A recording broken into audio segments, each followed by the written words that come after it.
Hei, minun nimeni on Juuso-Ville Gustafsson. Olen Suomalaisuuden liiton toiminnanjohtaja ja vieressäni istuu liiton puheenjohtaja Ilmari Rostila. Hei kaikille. Suomalaisuuden liitto on julkaisemassa lähiviikkoina englantilaisen filosofi Sir Roger Scrutonin alun perin vuonna 2004 julkaistun teoksen The Need for Nations suomenkielisenä käännöksenä Kansakuntaa tarvitaan. Julkaistavaan teokseen liittyen meillä on suuri kunnia saada tänään haastateltavaksemme irlantilainen filosofi ja todellinen Roger Scruton asiantuntija, tohtori Mark Dooley. Dooley on paitsi filosofi, mutta myös kirjailija ja kolumnisti Irish Daily Mail-lehdessä. Hän on julkaissut yhteensä 10 kirjaa, joiden aiheina ovat olleet muun muassa Jacques Derrida, Søren Kierkegaardin etiikka ja tietenkin Roger Scruton. Scrutonista Dooley on julkaissut jo 3 kirjaa. Toivotamme hänet lämpimästi tervetulleeksi. Haastattelun kielenä on englanti, mutta tämä video tullaan tekstittämään suomen kielelle. And now let's switch languages. My name is Juuso-Ville Gustafsson and I am the Executive Director of the Association of Finnish Culture and Identity. And sitting next to me is the chairman of our association, Professor Emeritus Ilmari Rostila. Hello. Our association has released a Finnish translation of Sir Roger Scruton's book, The Need for Nations. This is the Finnish version.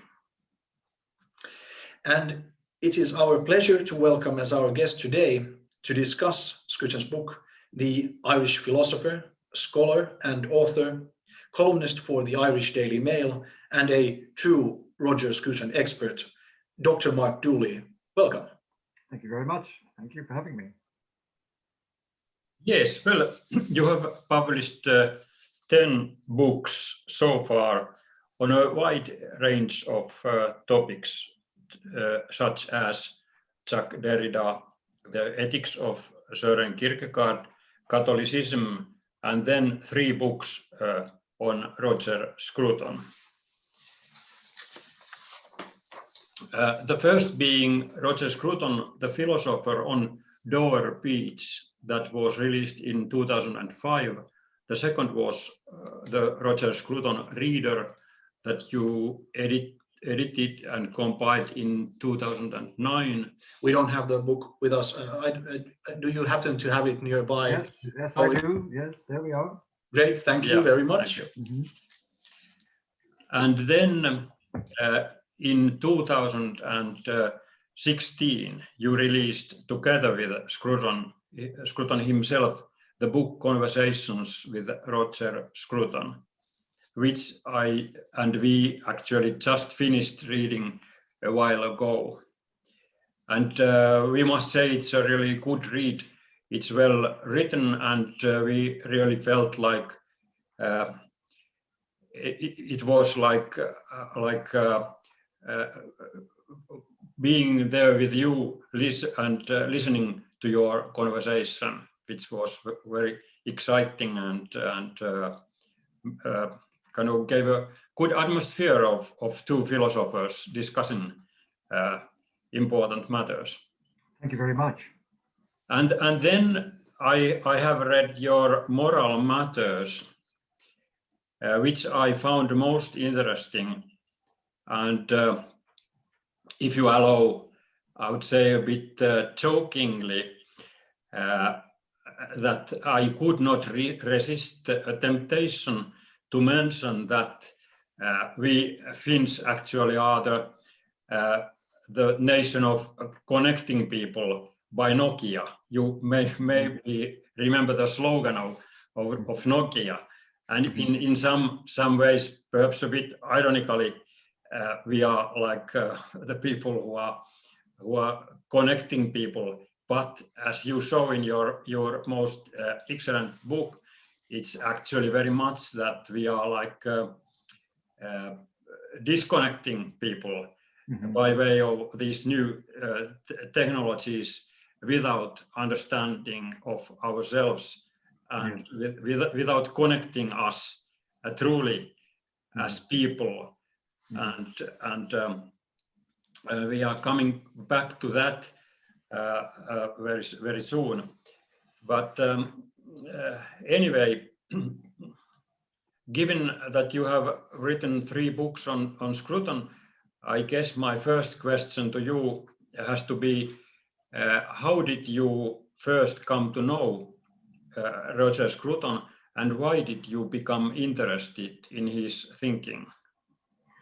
Well, I first met Roger back in the very early 90s. I mean, the dawn of the 90s, 1991, whatever year it was. I was lecturing in University College Dublin in Ireland here, and we had an endowed series of lectures, but all sorts of luminaries came to give. You know, people like Noam Chomsky and Derrida and Alistair McIntyre and people like this. You know? And then, in this particular year, who showed up but Roger Scruton? A colleague of mine, a very good colleague of mine, and subsequently great friend, invited him because he enjoyed his book, Sexual Desire. Now, very few people outside of England and Eastern Europe had heard of Roger Scruton at that stage. So he was new to me too. I had actually read his little book on Kant. He wrote in a series for Oxford University Press, he wrote the volume on Kant, the Past Masters. They were called the Past Masters series. And one of them, they became a short introduction series subsequently. He wrote the Kant volume in the early 80s. He told me, by the way, in conversations with Roger Scruton, that he wrote that book in 4 days, which is quite remarkable, because you can ask any Kant scholar about that book, and they'll say, although short, it is perhaps ranks in the top 3 English books on Kant. Anyway, 4 days. But I had read that, and I was very impressed with it as a student. And then he came, and I remember he was unlike anything I had encountered before in the philosophical mainstream, in as much as he appeared like something out of the 19th century. The way he dressed, the way he spoke, his mannerisms, his intellectual inquiry, which was primarily on the aesthetics of music at the time. And he wrote about music not as from a purely aesthetic point of view, but as a way of being and as a way of connecting with what he called the sacred or the transcendental, and a way of ordering one's life morally, aesthetically, and even politically, actually. I was very impressed with that, because at that time, the universities, they still are, it's even worse now, had sold out to a form of left-wing thinking, which was totally anathema or against the culture, the high culture of Western civilization. And here was a man who unashamedly was defending that culture, not polemically, but intellectually. And he was showing at every turn how these people were so mistaken about everything that they were saying about Western culture, that it was hierarchical, that it was misogynistic, that it was exclusive, that it was elitist. And for him, no, it wasn't. It was a way of ordering the soul. And it was a way of belonging to the community and the civilization and the home to which you belong. I never forgot that.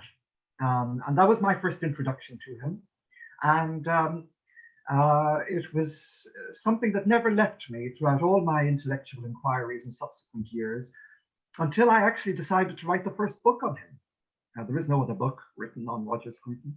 And that was, as you pointed out at the beginning, Roger Scruton, the Philosopher in Dover Beach.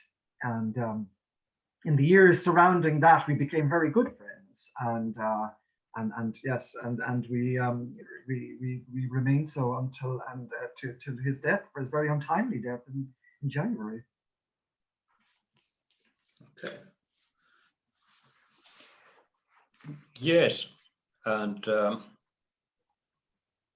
Let's ask a very general question. I am aware about that. How would you say has Scruton's thinking influenced your thinking? Well, like every young man, I was attracted to liberation and breaking free of the shackles of home, or the chains of home, or the chains of custom. We all go through a period in life like that. Most of us go through a period in our teenage years.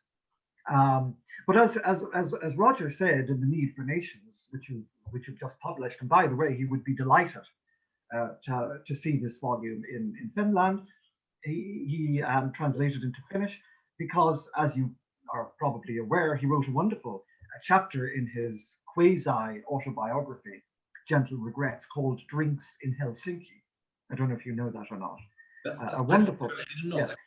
In his book, Gentle Regrets, which is a kind of a semi-autobiography, the nearest he came to write a biography. It appeared in 2006, I believe. And one of the chapters is Drinks in Helsinki.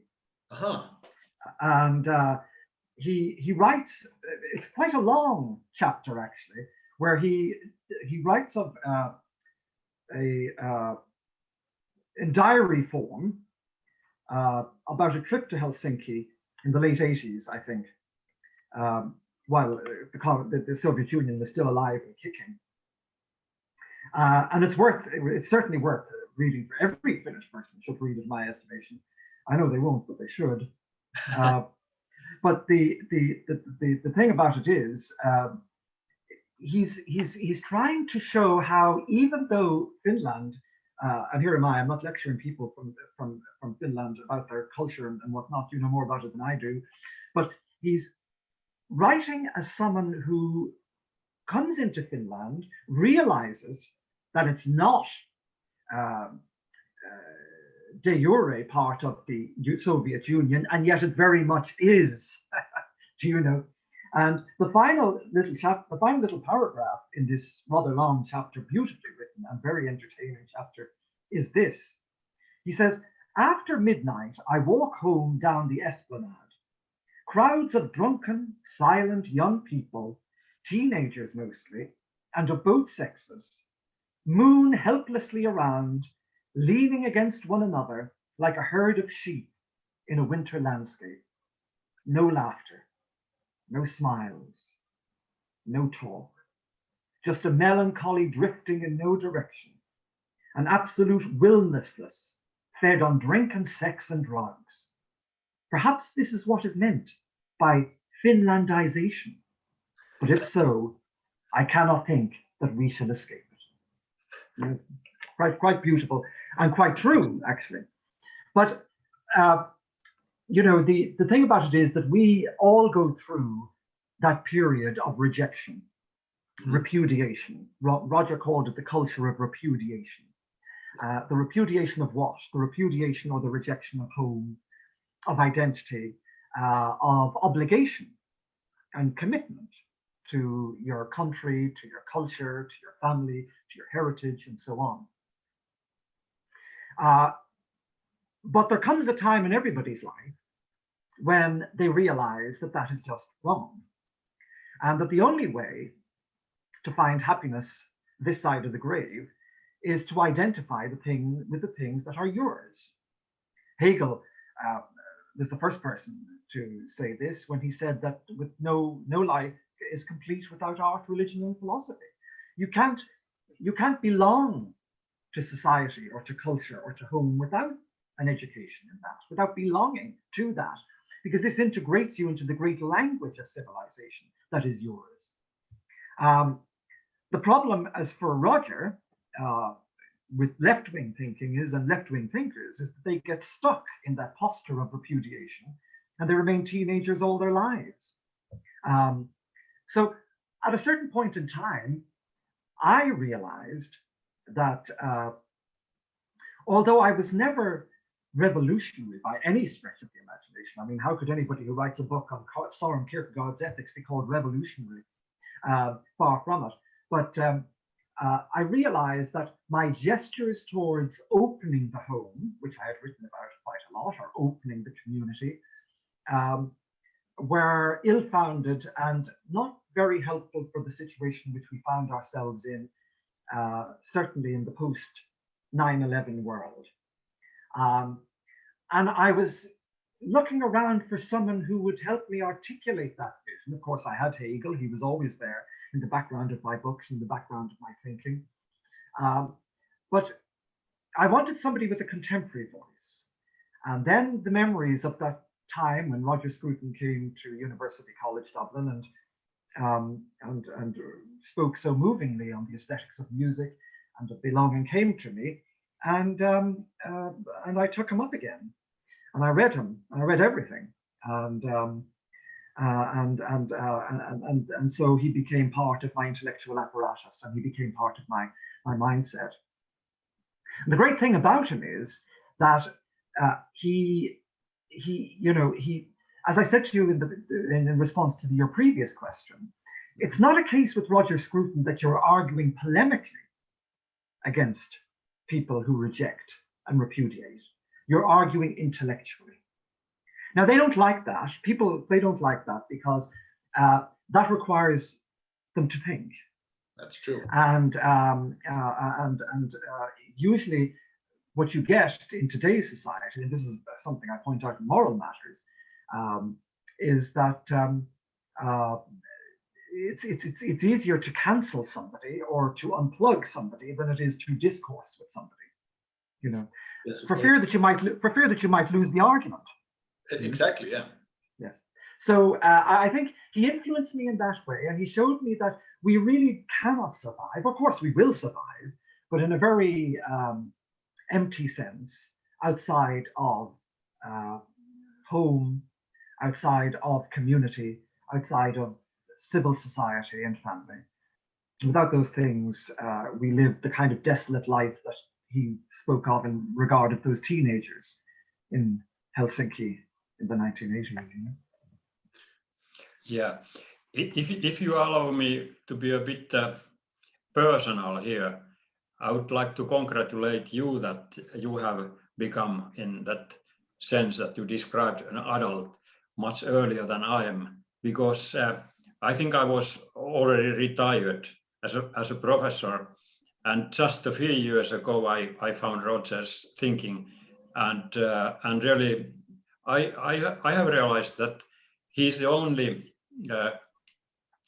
philosopher or scientist, or how do you say, humanist, who really has provided intellectual tools against this, as you call it, by Edmund Burke, Jacobinism by establishment.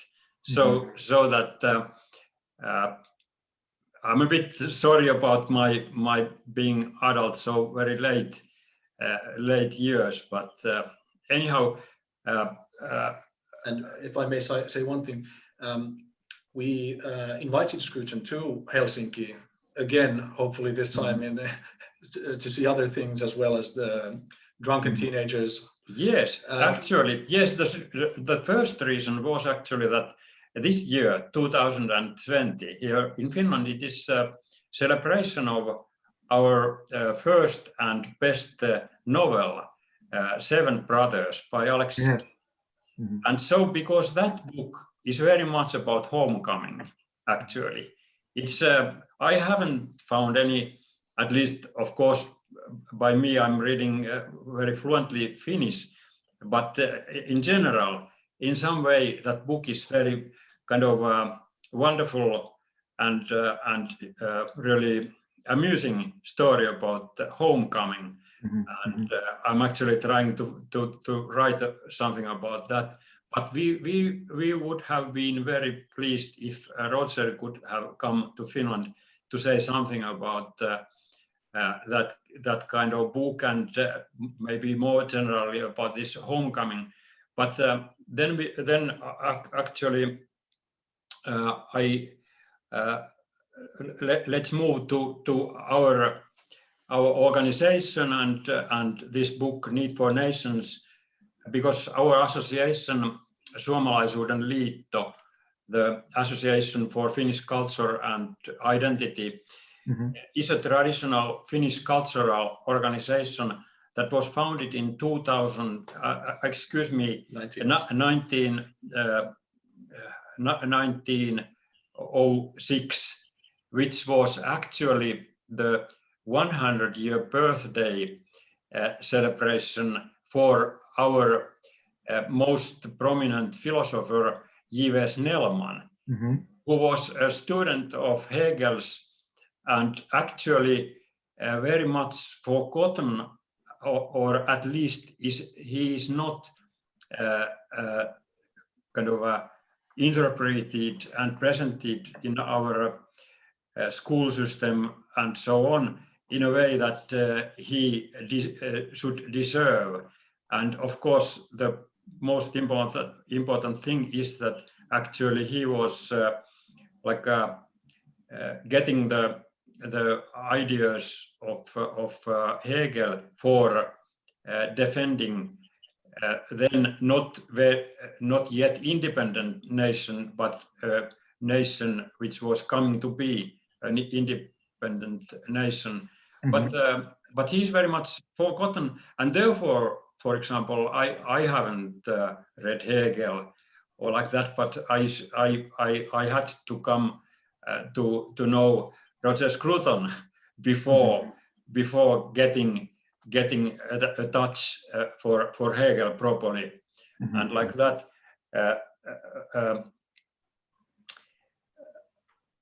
Yes, our association also is strengthening national consciousness and promoting national way of thinking amongst Finns, our sovereignty, as well as to advance Finnish language, culture, and democratic way of thinking. So actually, when we read The Need for Nations for the first time, something just clicked. At least I and Juuso-Ville got this aha feeling, the feeling when someone is able to put into words ideas or thoughts on some matter that one has been thinking about, but hasn't really been able to clarify or express himself. We felt that the ideas expressed in this book are important right now, and that we just have to translate the book in Finnish language.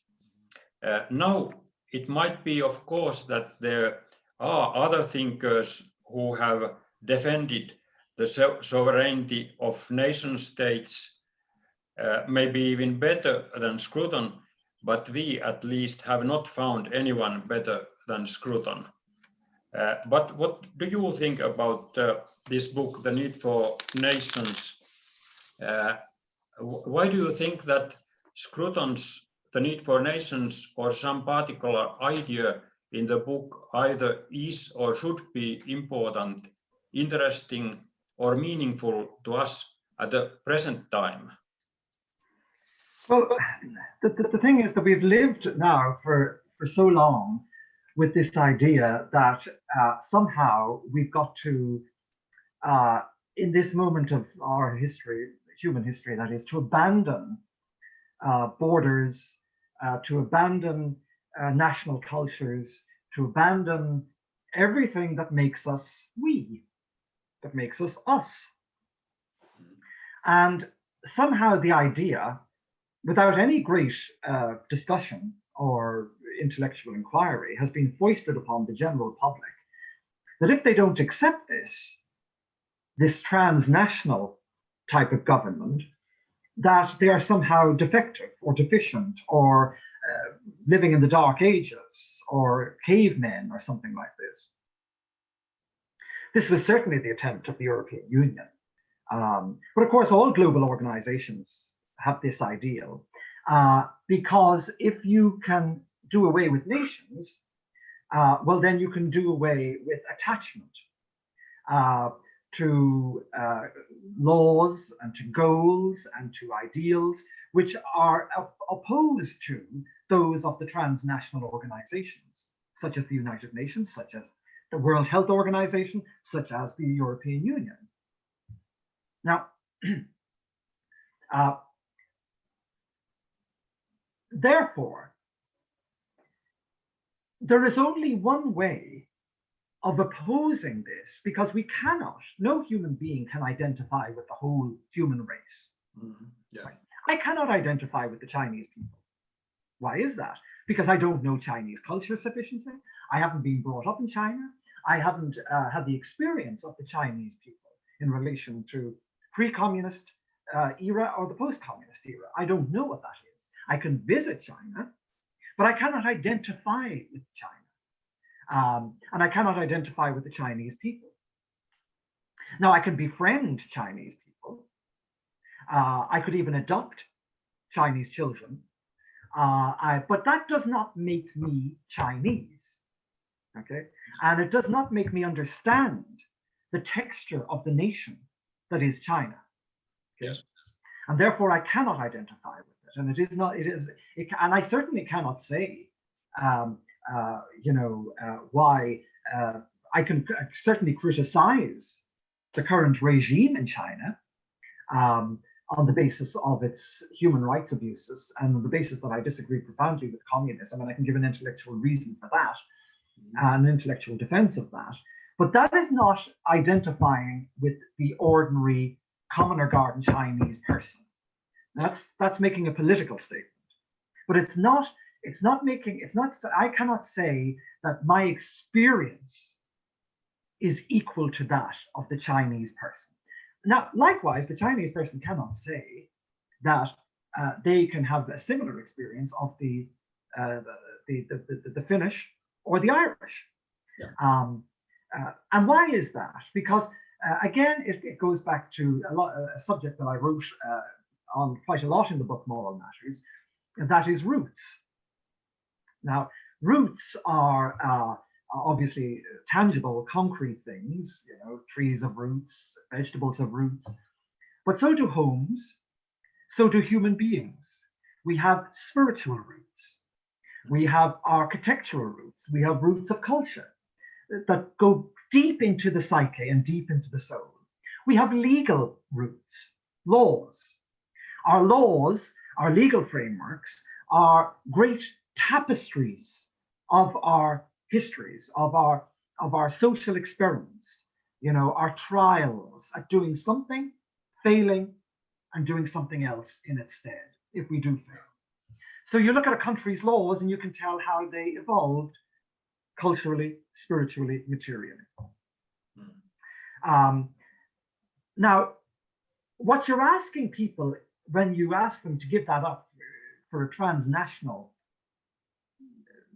organization or a transnational setup is you're asking them to detach, cut away, sever those roots, and become these free-floating entities that can wander into any other country or onto any other soil and pretend that they have some natural bond with the people therein, or with the countries or the cultures therein. Now that seems to me ludicrous. And the fact that all of these nations that we are being asked to dismantle,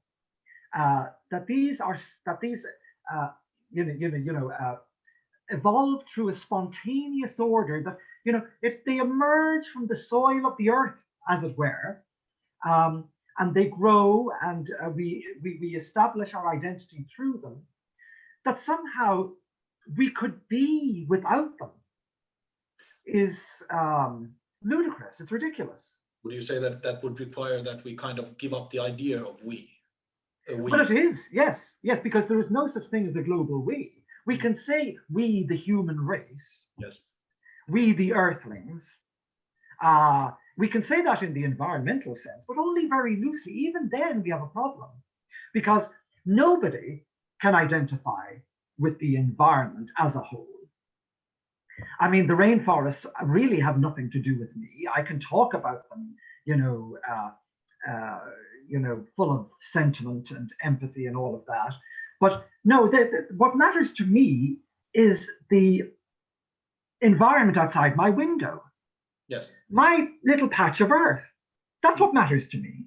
And if I can look after that, and if you can look after your little patch of earth, yeah. and if the Americans can look after their little patch of earth in Detroit or Pennsylvania or wherever it is, then the environmental problem would be solved. But the left-wing mentality is forget about nations, and in a manner of the Jacobins and the French Revolution, whip up everybody into a frenzy about the world environment. Okay. Of course, to do that is to attack Western nations. That's usually the mentality. It's not to attack the great polluters like China, probably the greatest polluter like China, or indeed any other. Like, for example, in this Roger was great at pointing this out, that during the Soviet era, when everybody was complaining about how Western nations, and especially during the Reagan and Thatcher era, were the prime polluters of the earth, there wasn't a word said about the state-controlled mass annihilation of the environment by socialist and communist governments. That led, of course, to Chernobyl in its time and so on. So the need for nations is paramount because we are, as I say in Moral Matters, we long to belong. Otherwise, we have a world full of alienated people. And alienation is not the natural condition of human beings. You need to identify with something, and that something is always local and small scale. You can't identify with anything. It starts, as Hegel says, with the family. Then it moves to civil society, culture, the little institutions, what Burke called the little platoons of civil society. And only then does it move to the state. But it can't really move beyond the state. You can have fidelity to the spiritual legacy of, let's say, Europe. And when I say the spiritual legacy, I mean the religious legacy, the cultural legacy. But that's as far as it goes. I can't really identify with the French in every aspect of their experience, but I can identify with Ireland, with my own home, and then I can broaden it out bit by bit. But to ask me to abandon the home and to become a citizen of the world is preposterous. I think the idea that Scruton had in his book, that citizens are neighbors that share space as well, an area, and that's what kind of attaches them to a place, that creates in a small scales the we of the people of whatever country.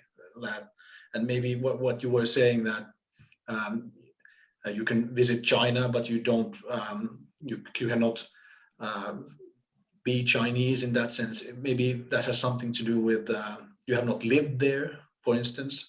Maybe the living there and sharing space and the experiences that come with that, growing up in a certain country, that is something important. Well, I think you raise a good point there. I think both in The Need for Nations and in his book, The West and the Rest, which was a commentary on the world post 9/11, where he rehearses many of the themes that he does in The Need for Nations. I think there is this, he uses this idea that,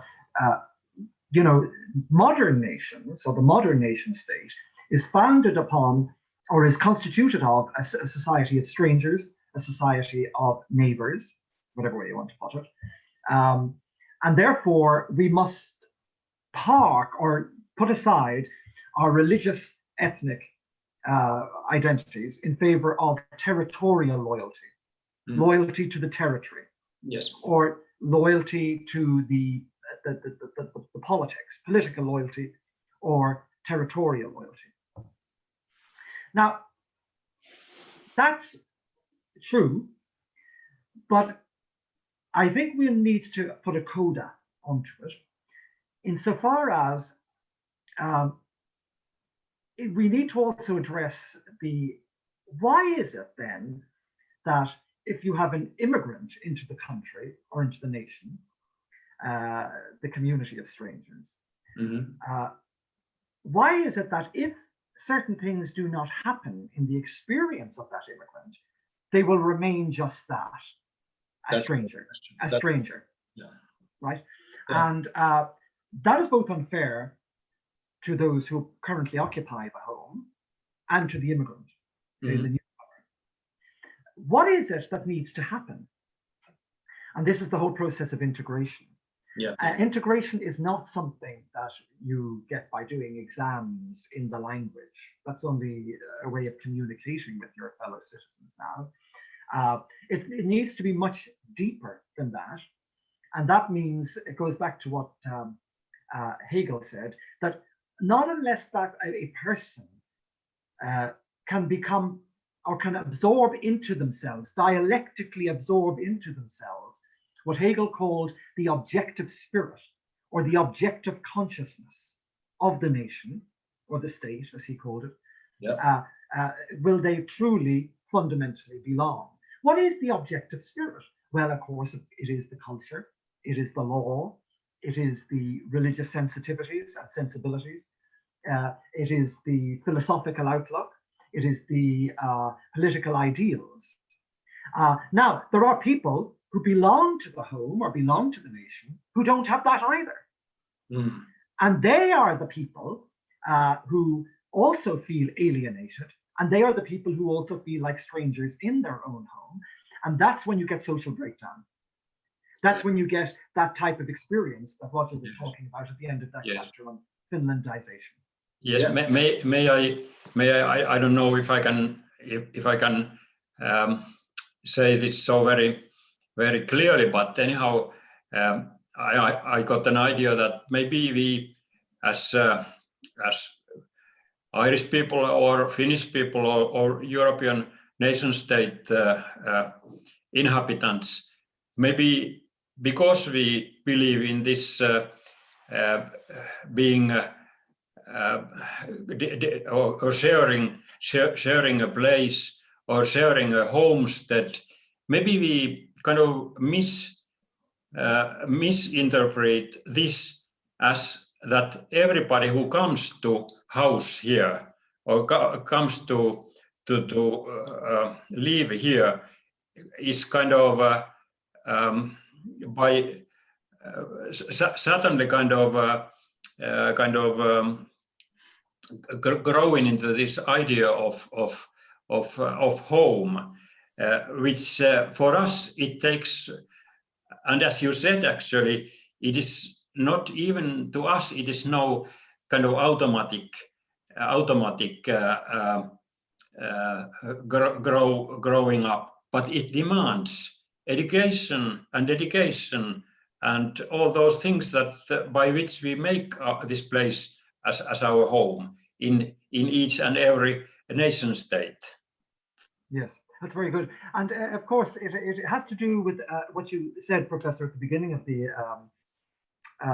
of this conversation, with regard to what I wrote in Moral Matters about detachment. You see, the premise of that book was that the generation that is currently growing up in all the nation states of Europe and in the United States and further afield are so detached from their culture, from their laws.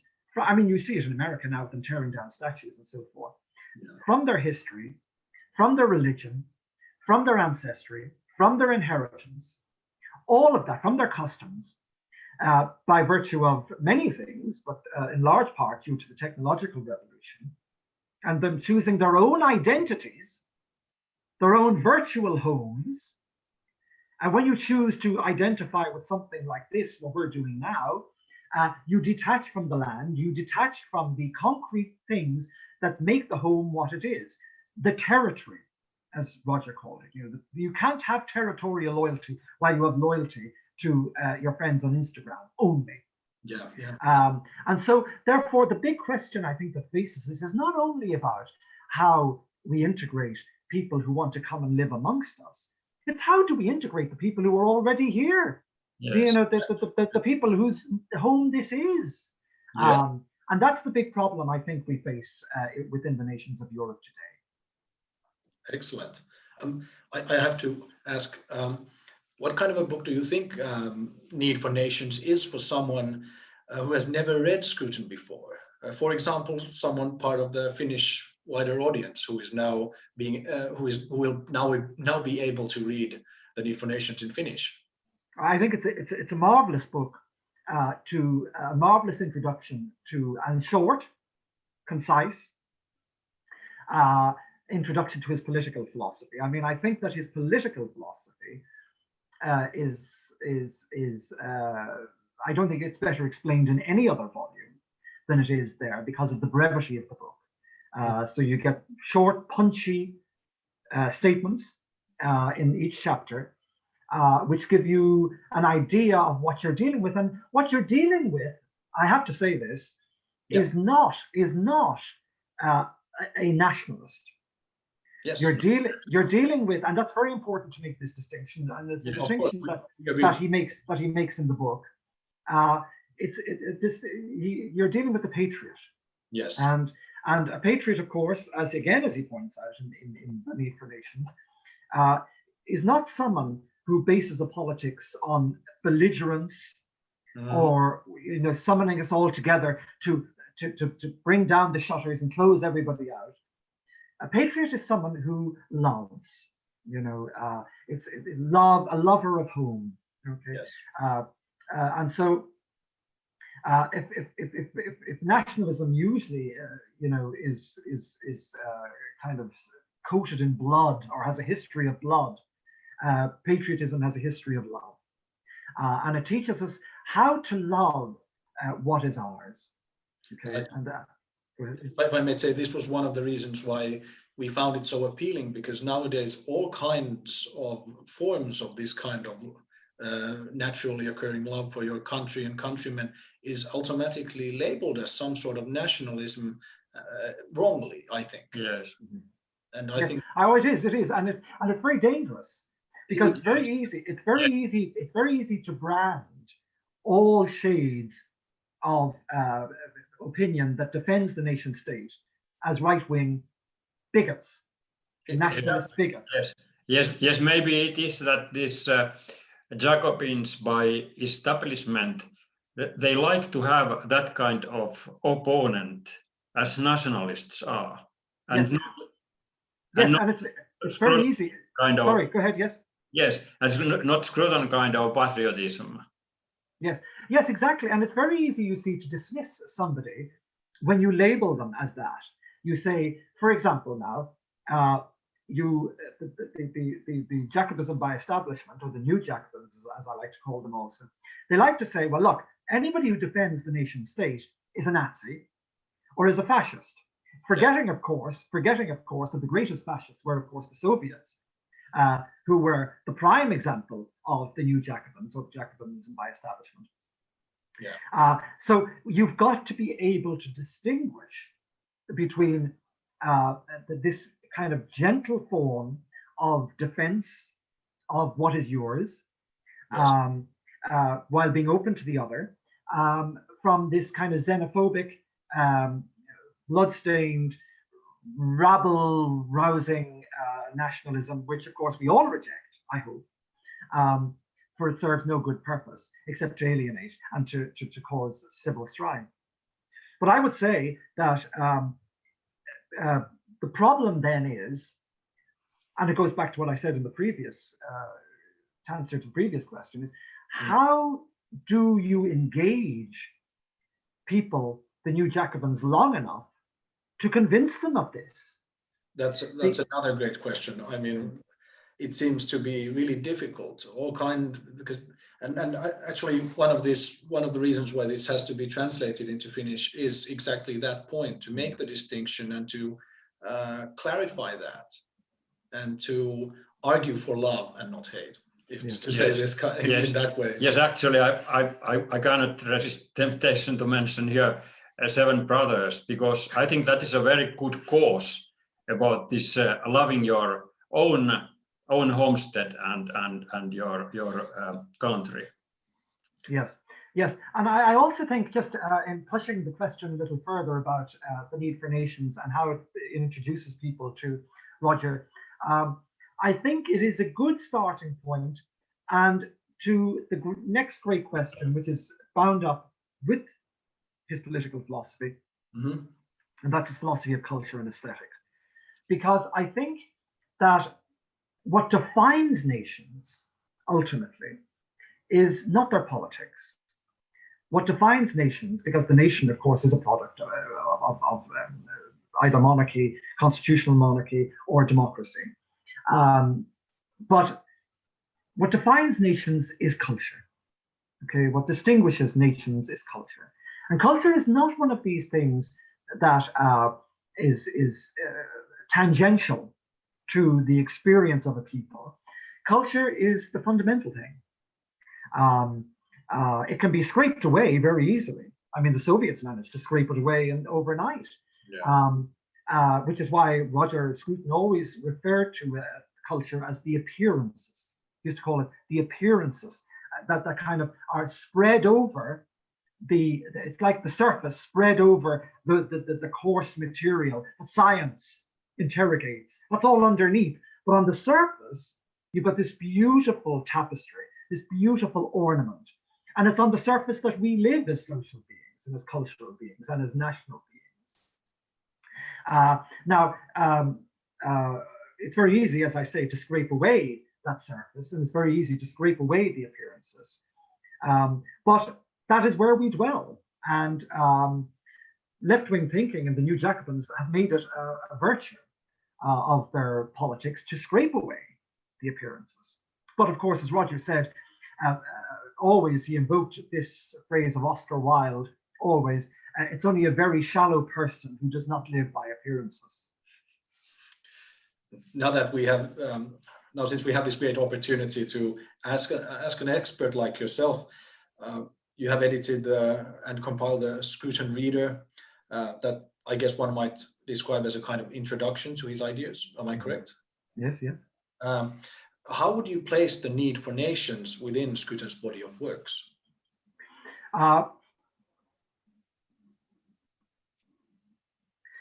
I would say that if there is a theme that holds all of Roger's various writings, and what I've tried to do in my books on him is to show that all of these various themes, these interrelated themes, are just that, related.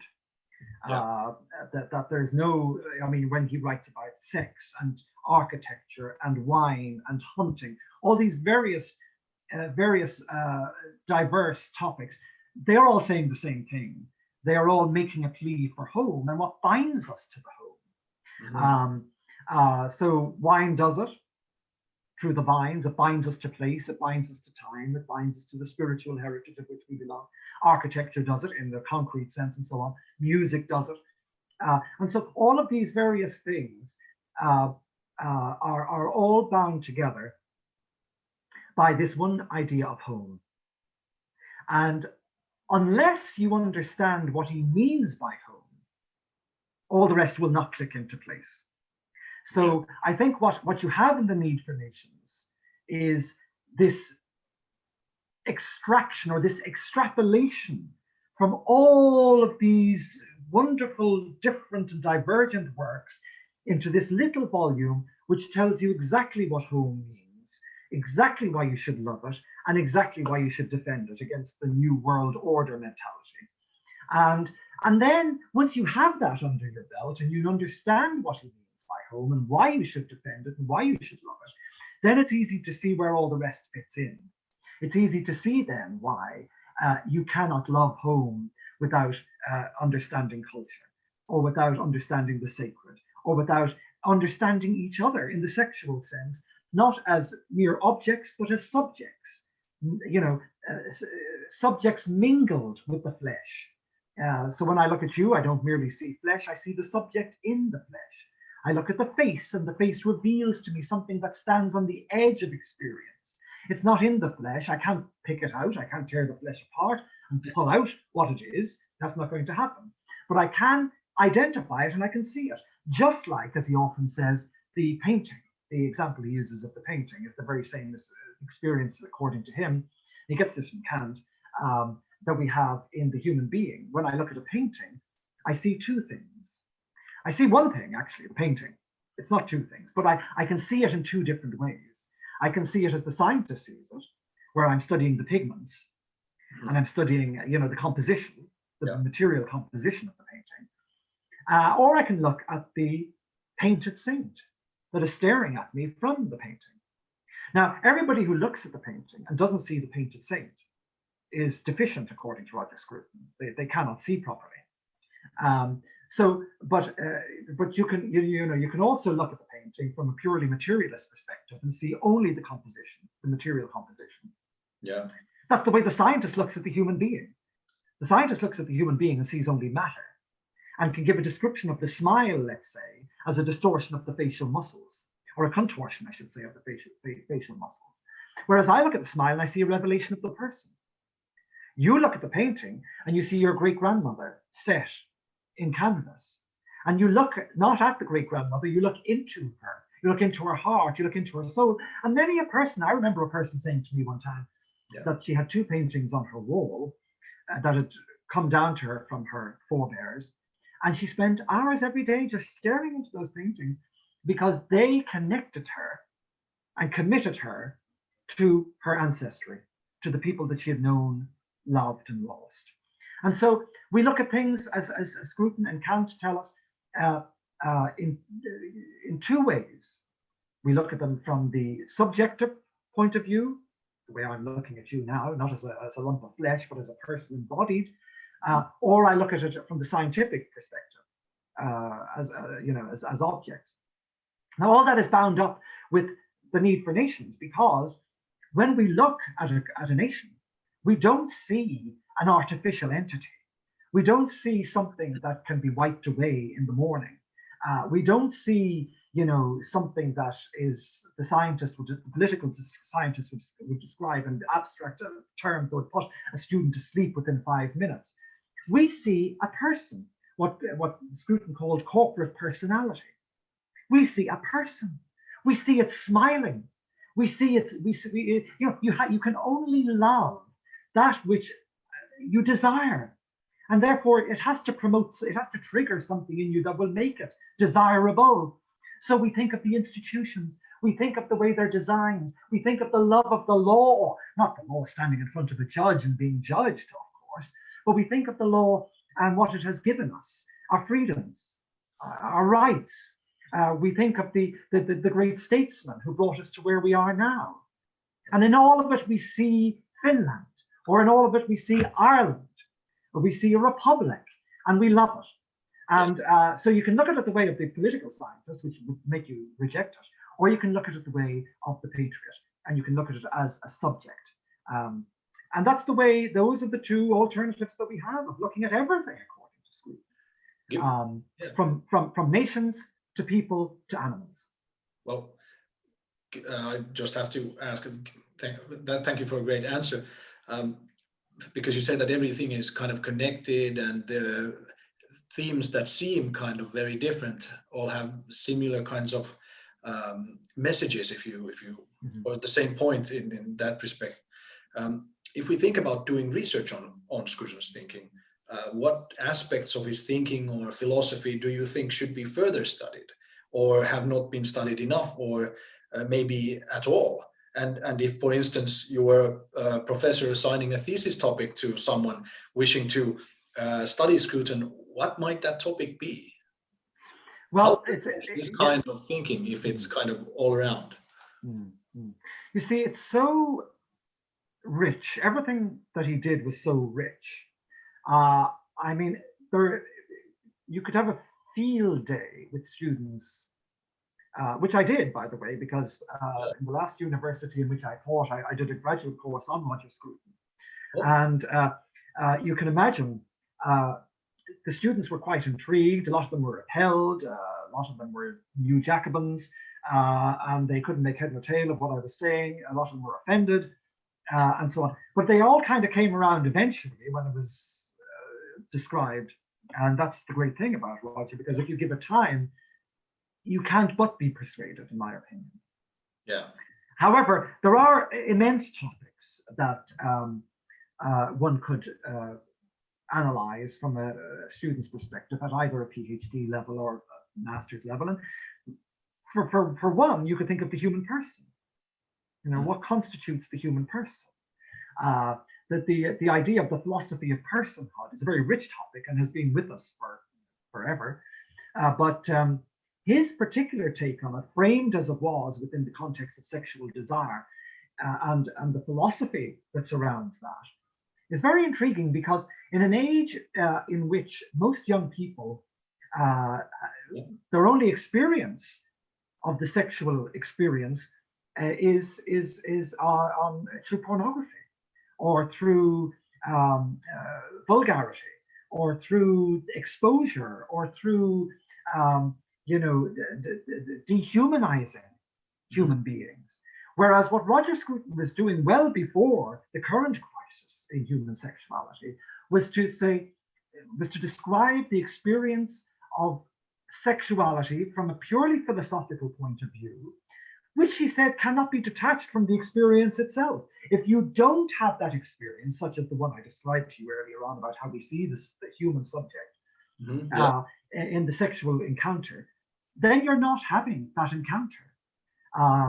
And it becomes fraught with difficulty. In fact, I was only speaking with Lady Scruton, Roger's wife, the other day, because we are his literary executors, and we were asked to consider a new essay for a little book of his, very much along the lines of The Need for Nations, but taking in all these various topics, called Confessions of a Heretic, which he published 3 or 4 years ago.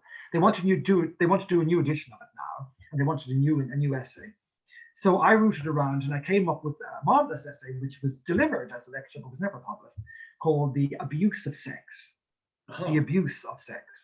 And this is a very important topic for Roger. He truly believed that the anxieties of the world, most of the anxieties of the world, and certainly the anxieties of the generation of the new Jacobin generation and the plugged-in generation, that goes to the core of their anxiety, because they don't understand what being a human is.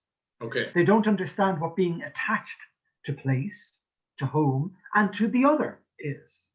And therefore, this is why this topic was central to him. But there is a whole load of philosophical presuppositions. And this was the great thing about Roger.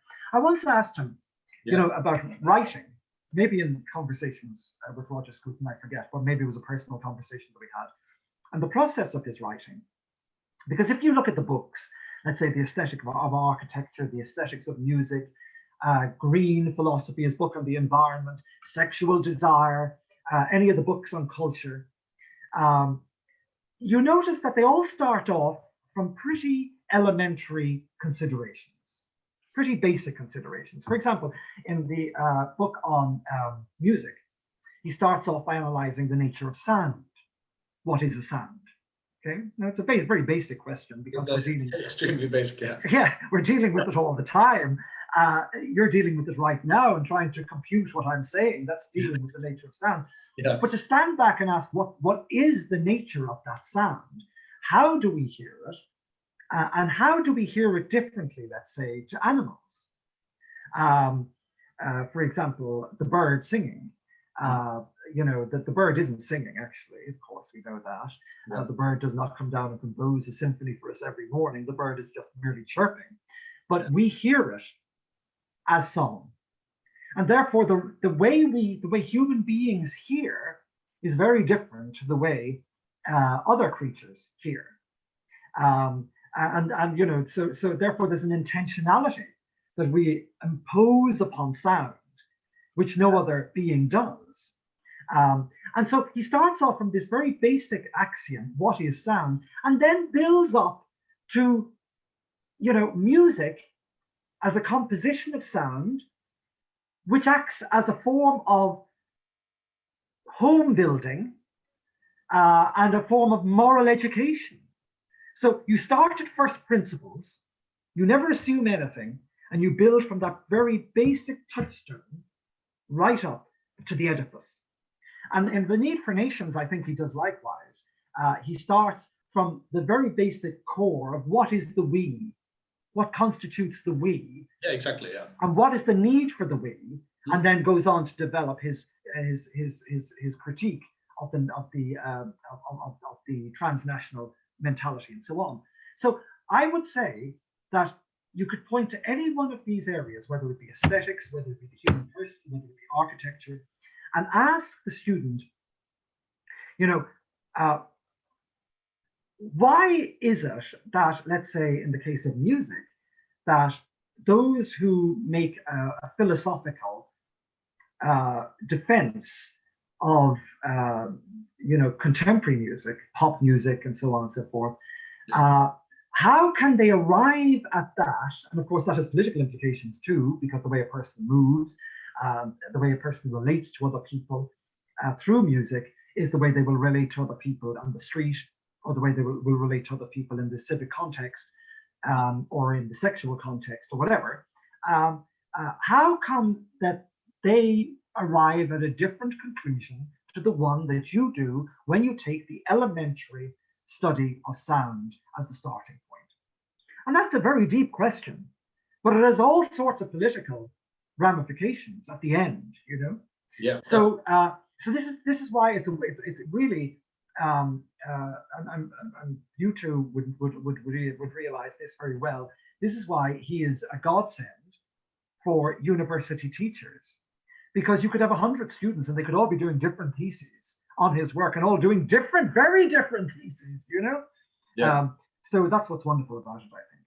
And I think what you said about starting from the very basics and building up to a very different kind of conclusion that you don't really expect when you start reading something. I think that's also what makes this book, Need for Nations, especially so different. You can't really compare it to any kind of theoretical tradition that says that this says this, and then you do it according to the principles of that tradition. No, he does it in his own way, and I think that's what, in my opinion, makes it so great. Yeah. One theme that interests me very much is this Scruton's way of defending the common sense, or as you call it, prejudices, so that he writes, maybe it was on human nature book that he wrote that I don't remember the quote exactly, but something like that. That people know the truth, but they cannot defend it against these, clever people, or professional clever people. Yeah, and I think that this is always the problem with conservatives and people of faith. They instinctively know what's right and what's good and what is virtuous and what is true. And they know that because the forms of life that they live have survived and flourished. Now, they don't think about that every day. They don't ask themselves why those forms of life have flourished and survived, and why they have endured against all sorts of attack and threat and so on.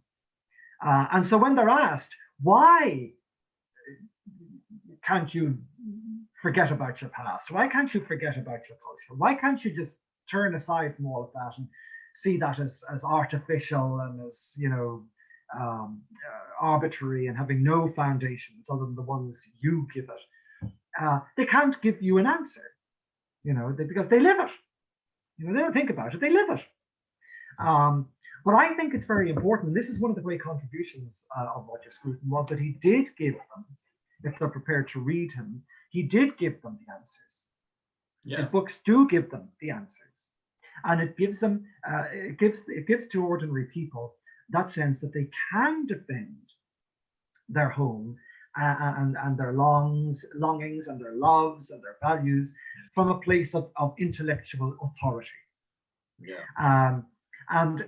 I think he's the only thinker who has done that, because if you tried, the greatest of them all, undoubtedly, and even Roger would say this, was Hegel, who did that, but you can't read Hegel. I mean, he's insufferably difficult, and the ordinary person just can't dream of doing that. I remember an aunt of mine, way back when, came into my study, and she said, she looked at all the books on the walls. This is 20, 30 years ago. And I said, would you like to take one to read? And she said, oh, yes. She said, I'll take this one. And she took off the shelf the Phenomenology of Spirit. and I said to myself, oh, yeah. I said, we'll see how that goes. But of course, the only thing that attracted her to it was the word spirit, you know. Well, needless to say, I got it back the next day in silence. It was just politely left on my desk. But so you can't depend on someone like Hegel to give you what you need to defend yourself. But Roger does give you that in very plain, simple, beautifully written prose that anybody could understand. That's true. I was reading his the other day. I mean, he never ceases to amaze me. I was taken by. I wrote a good few obituaries after he died, and in one of them, in the European Conservative magazine or journal, I should say, I wrote about him in the context of contemporary European philosophy and thought. And I said, you know, it's remarkable that this man who was trained in analytic philosophy, British analytic philosophy, really became one of the great European thinkers, you know, and borrowed a lot of the intellectual apparatus of the continental and contemporary European tradition. And I said, what he loved, he loved Kierkegaard and Nietzsche, not because he believed that what they said was right, he didn't. But he loved the way they used language in the pursuit of ideas. And in the case of Kierkegaard, especially his comedy, Kierkegaard could be a great comic writer. Now, he could be an appalling depressor as well. I mean, you know, but he also was a man of great comedy. And the one thing that will strike you when you start to read Roger Scruton seriously, which is unlike, is that he follows that trajectory. You know, he's downstream from the likes of Kierkegaard and Nietzsche, in that he not only uses language and the beauty of language, because he was a beautiful writer above all else. And that's what he wanted to be. He wanted to be considered, as we found out in conversations with Roger Scruton, he wanted to be considered more than anything else a great writer. Not a philosopher, not a political thinker, a great writer, which is why he admired Sartre so much. And maybe he didn't. Yeah, sorry. Maybe that's one of the reasons that he is so popular, because he connects with his audiences or his readers. Many philosophers don't or are not particularly good writers. They can be clever and analytic and so forth, but when it comes to expressing their ideas eloquently and in a short, meaningful way, it's really difficult for many of them. And that was actually one of the things that we were kind of worried with this book, how to capture his style, because style is something that is really difficult to translate. And some sentences that work in English do not work that well if they're translated into Finnish, unless you have to explain a bit, because you need more words than in Finnish to explain some idea than you have in English. For instance, you can put it in a nicer way in English, but then you have to really struggle to translate it well. Yeah. There's a saying by a Finnish poet some decades ago. He said that artistry is the death of art, and Scruton's way of writing very easily kind of invites you to try to be as eloquent as he is, and then you are kind of, you know, making it worse than it should be. So it's really that I was participating in translating this book, and so I just tried to think that the aim of Roger Scruton is to say things as clearly as possible, and so I just tried to tried to say it in Finnish what he had said in English. And yes. Well, I suppose that's probably the best way of going about it. But back to humor for a minute. Yeah. He was undoubtedly, I mean, he could be speaking about the most serious things and then drift into unimaginably funny comment, which if you weren't ready for it, it was like a banana skin if you're walking along the street and suddenly the serious man walking along in his suit and his top hat, and suddenly the banana skin takes him up into the air. If you're not ready for it, for example, if you can indulge me for a minute, I was reading his, the other day I was reading his wonderful book again on wine, I Drink Therefore I Am. okay, yeah. And it's wonderful. Now in the Roger Scruton Reader, I have a little piece on on wine, which will give you everything really that you need to know about Roger Scruton on wine. But this is an exceedingly beautifully written composition on the whole experience of wine and what it means culturally, aesthetically, politically, and so on. But at the back of the book, now this is where I'm saying you've got to be ready for him. He has this little coda, which is, and you might think, oh well, that's only an afterthought. It's called What to Drink with What. It's an appendix. He has it down as an appendix. Look, you see, it's an appendix. What to drink with what, okay? So, in other words, what do you drink when you're reading various philosophers or various thinkers, okay? And so he goes through Plato, Aristotle, Aquinas, and he does it in alphabetical order. Okay. But then he gets to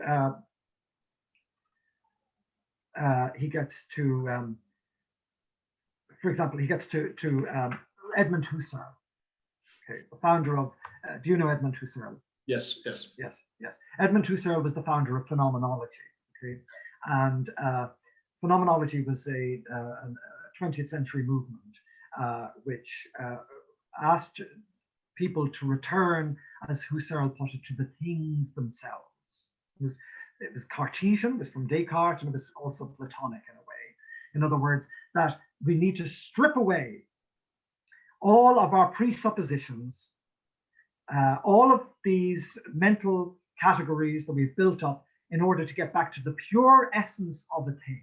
So in other words, if I want to understand what the essence of a table is, I think of all the tables that I've ever seen, and I put them all aside, and I get back to the one fundamental thing that all tables have in common, and I've got the idea of a table. And that's getting back to the things themselves. Yeah. Now, of course, I've said what Husserl said there in 2 or 3 sentences. Husserl wrote books of jargon that would keep you going for 40 years, only to get that one idea. And so when I got to Husserl, for example, now every one of the entries in this little appendix will have, and I sincerely mean this, every one of them will have you on the floor laughing. I don't tend to laugh by myself, but I taught my sons hearing me breaking my heart laughing in my study by myself, with no one apparently with me. It was because I was reading this, and I said, this is going to be. But anyway, I got to Husserl, and it says, the contrast with Bertrand Russell could not be greater, he said. Like Russell, Husserl began his philosophical career with an attempt to make sense of mathematics, and made nonsense of it. He went on to invent the science, or pseudoscience, of phenomenology, believing that there was a method whereby we could isolate what is essential in our mental contents by bracketing the material world, putting it aside. The reams of insipid prose that this produced ought to have alerted Husserl to the fact that he was describing nothing at all. But no, he merely invented a crisis of the European sciences in order to explain it. Unknown to himself, and self-knowledge was the first victim of this obsessive study of the self, Husserl was that crisis. and it takes a strong stimulus to get through such a crisis and land on one's feet. I recommend 3 glasses of Slomovitz from Husserl's native Moravia, 1 to give courage, 1 to swallowing down the jargon, and 1 to pour over the page. So there are these delights you know, that you don't see coming after this long discourse on wine, and then he throws in something like that. You know, it's just utterly delightful. And not since, as I say, Kierkegaard have you seen something like it. Maybe readers of his history of philosophy books should consult that appendix while reading. Yes, precisely. Yeah. But let's return to you. As we said before, in 2015, you released this book, Moral Matters. Now we're naturally interested in what kind of questions are you currently working on? And is there perhaps a new book in the making that you could tell us something about?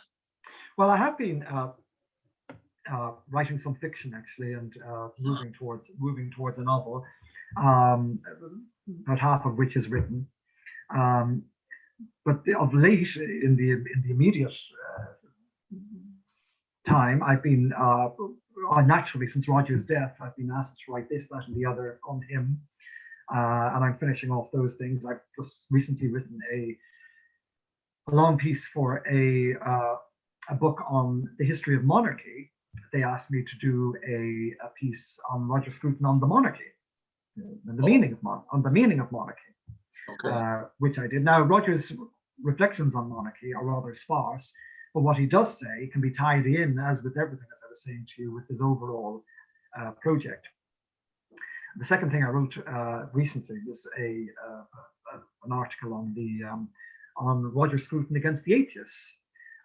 You know, it's assumed because he wrote on Wagner that somehow he was an atheist. I mean, nothing could be further from the truth. I mean, all you have to do is study any single work, and that would be obvious to you. So I make a defense of that. And then thirdly, what I'm writing on at the moment, and this could go back to what you were discussing earlier on, vis-a-vis students and what they can study in his work. Yeah. And that is, there was one argument I had with him, and it actually comes up again in The Need for Nations.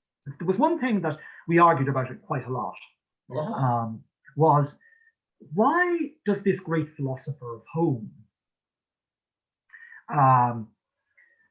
who I used to call him Hegel on horseback, whose whole life was not merely a reflection on the meaning of home, but where he lived and how he lived, was a living example of how to be at home in the world.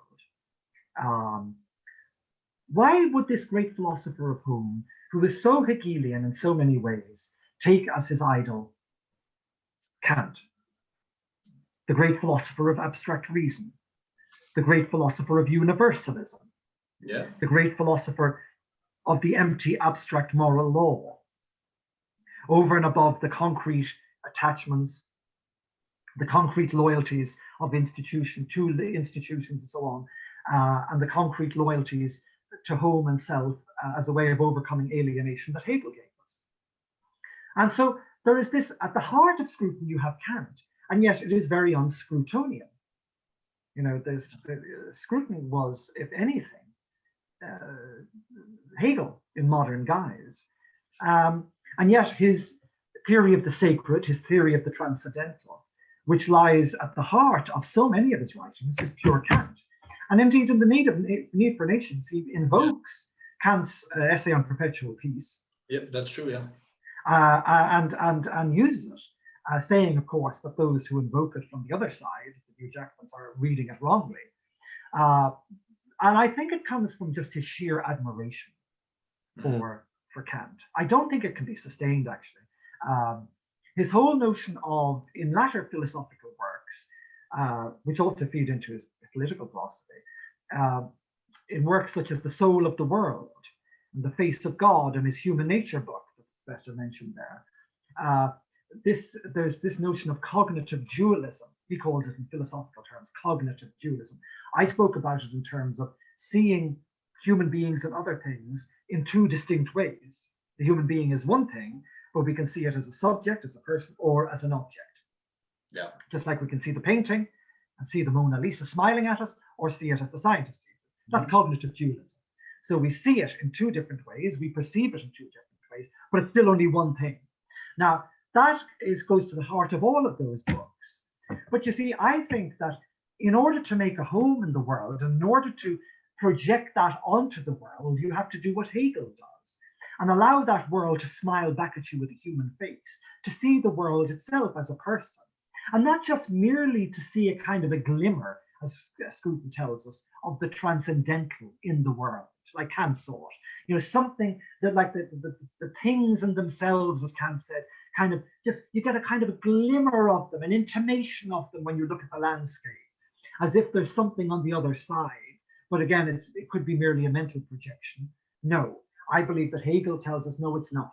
Everything around us is shaped by human values, by human reasoning, by human hands. And you cannot look at anything as a human being without seeing in the other thing a person. And so I think that Roger needs to cut through that and get through to the other side and get over that. Now, that's what we used to have our arguments about. Only one argument. We only had one argument was about that, but I think it's a fundamental thing. But the thing that I would say is that in this article, which I'm writing for a book of essays at the moment, I want to say that the type of thing that he was writing in The Need for Nations cannot rely on Kant to be effective, because if you go with Kant politically or morally, you're going to end up with the universalism that he rejected. Okay, you will. But if you go with Hegel, and you unashamedly go with Hegel, well, then you're going to end up exactly where The Need for Nations brings us, which is to a love of home. Now, again, I go back to it. Why is there this love of Kant? Well, because he really did think that Kant was inaugurated modern philosophy, and he did. There's no doubt about it. I mean, there would be no Hegel if there wasn't a Kant preceding him. And of course, his you can see that in his book on Kant, that he really understood Kant. No, very few people, even the experts, can truly understand Kant, but he understood Kant. But that's no reason, again, for hanging on to him when you have embodied so much of Hegel. Thank you. That's really interesting, actually, to know. Dr. Mark Dooley, thank you so much for your time. It has been an absolute pleasure talking with you. Likewise. For more on Dr. Dooley,